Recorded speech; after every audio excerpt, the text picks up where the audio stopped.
Okay, guys, we're going to do the first question in worksheet 11. You're asked to integrate x plus y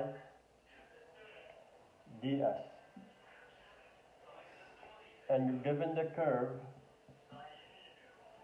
2t, t squared, t cubed over 3. And they tell you go from the point 0, 0, 0 to point 2, 1, and 1/3. Since you see ds here, you need to find ds.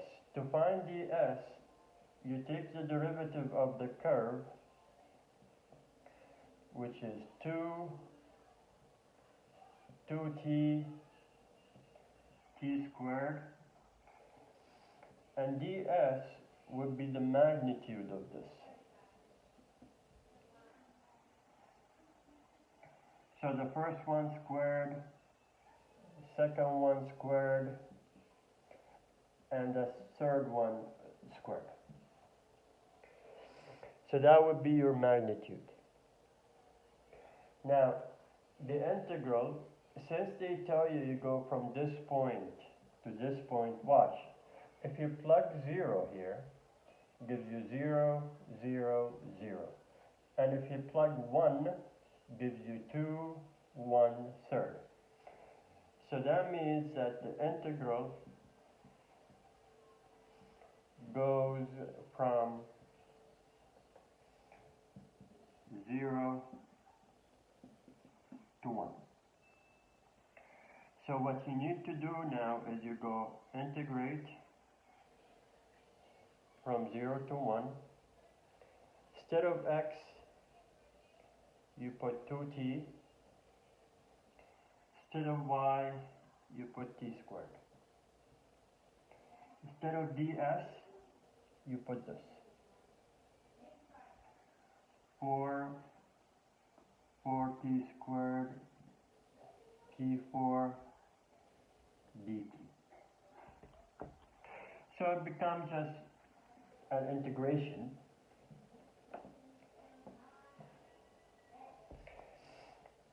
So 0 to 1, 2t plus t squared. Now, you might think that this could be done u sub, but no, it's not u sub. But the inside the square root is a complete square, meaning that if you square the largest term, if you square root the largest term, t4, gives you t squared, and you square root the number, this squared will give you t4, 4t squared, 4. This is a complete square.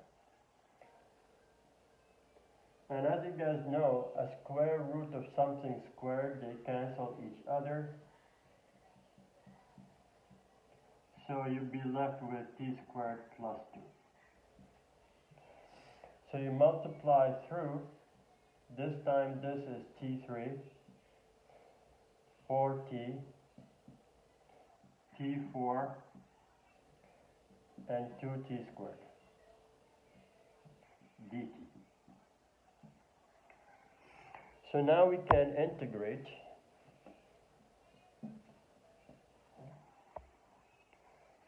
Integral of this would be 4 over 4.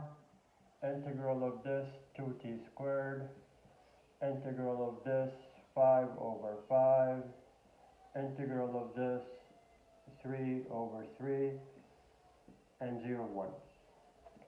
1 gives you half plus 2 plus 1 over 5 plus 2/3. 0 gives you 0 everywhere. Now to find common denominator for this, 30 would be a good denominator. So this is 15 over 30. 60 over 30, 6 over 30, 20 over 30. So they're all over 30, 75, 75 and 20, 95, and 6, 101. So it's 101 over 30. That's the answer for the first question.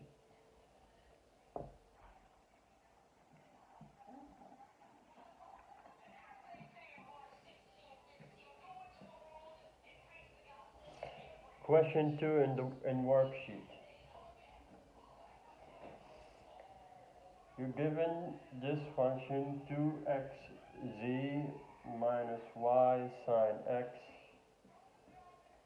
I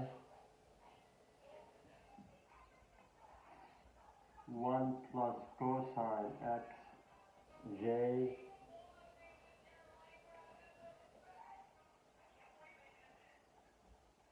x squared plus 2z k.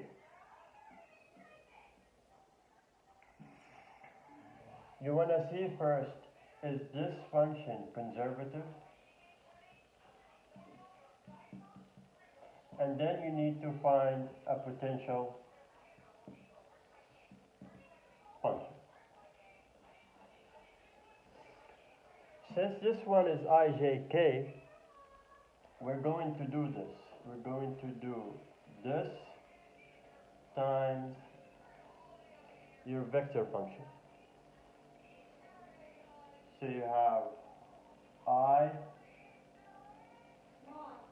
j, and k. You put d over dx, d over dy, d over dz. The one for the I is 2xz y sine x.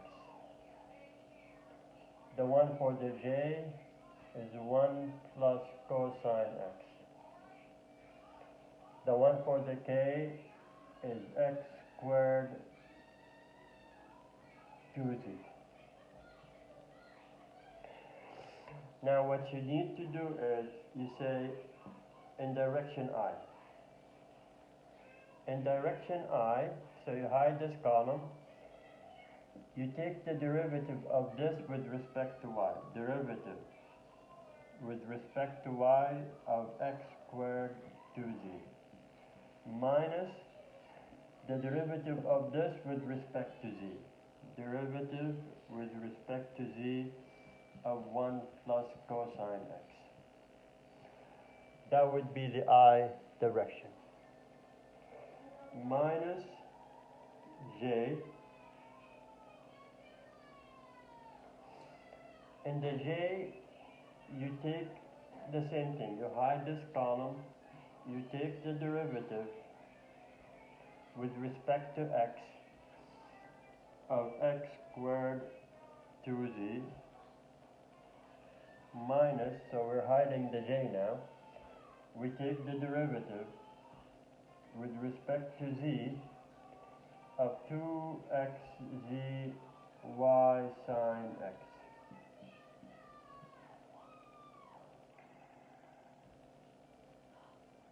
I don't know if you can see, I'm going to just change this a little bit so you can see the bottom.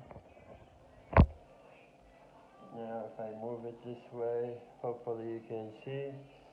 Now the k,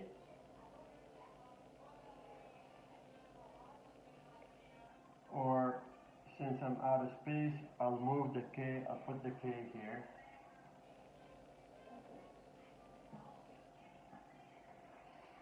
K will be positive, of course. You hide the column. You take d dx of 1 plus cosine x and d dy of 2xz y sine x. When you do this, in order for this to be conservative, you need to prove that this process here will give you 0. So, we do the I first. The derivative of this with respect to y, there is no y, it's only constant, so 0. The derivative of this with respect to z, again there is no z, it's all constant, 0. So the I direction is 0, we're good. Let's do the j direction. The derivative of this with respect to x is 2x. The derivative of this with respect to z, a constant z would be the constant, and the derivative of this with respect to z is 0. So again, this minus itself 0, so the j is also 0. And now we do the k. The derivative of this with respect to x is minus sine. The derivative of this with respect to y, this is gone. A constant y would be the constant, and minus minus would be plus. So you have 0i, you have 0j, you have 0k. The answer is 0. It is conservative.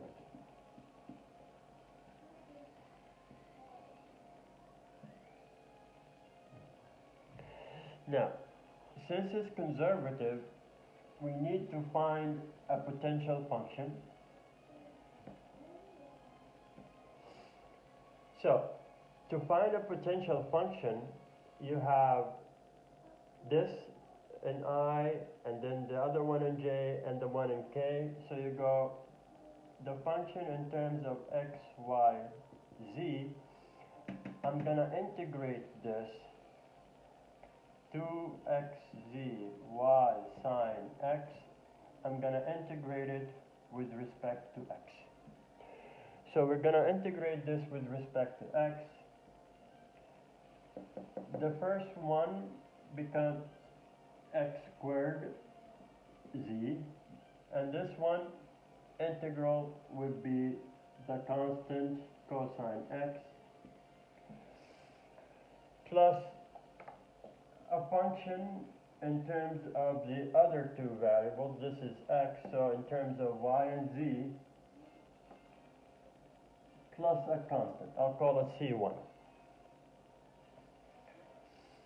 And then you go, the function, we're going to integrate this one, the second one, in terms of y. The one integrates to y. Cosine x is a constant, so it becomes a constant y.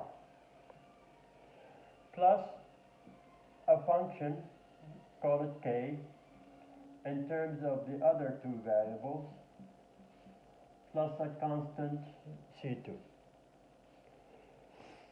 And then we have x, y, z.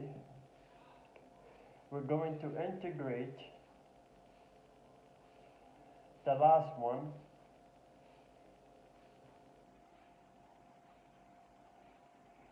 dz.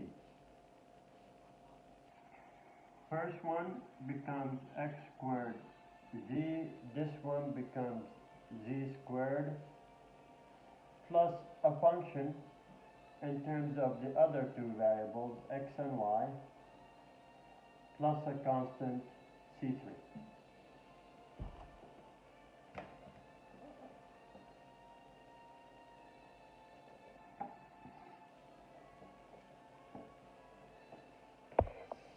Now,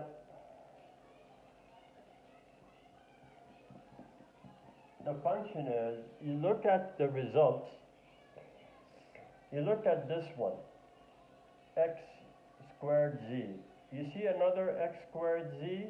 Yeah, there's another one here, so you need just one of those. So you go, x squared z is part of the potential function. We look at this. You see another one like it? Yeah. So you need one of them. So you go y cosine x is also part of the potential function. Y here, there's nothing like it, so you have to take it. Z squared, there's nothing like it, you have to take it. So basically, and I talked about this in the previous one, anything repeated you take once, anything new it has to be part of the function. And g, k, h, and all of these constants could be combined in a big constant called c. This is the potential function. This would be it for part 1. When we come back, we'll do question 2. Oh, sorry, question 3.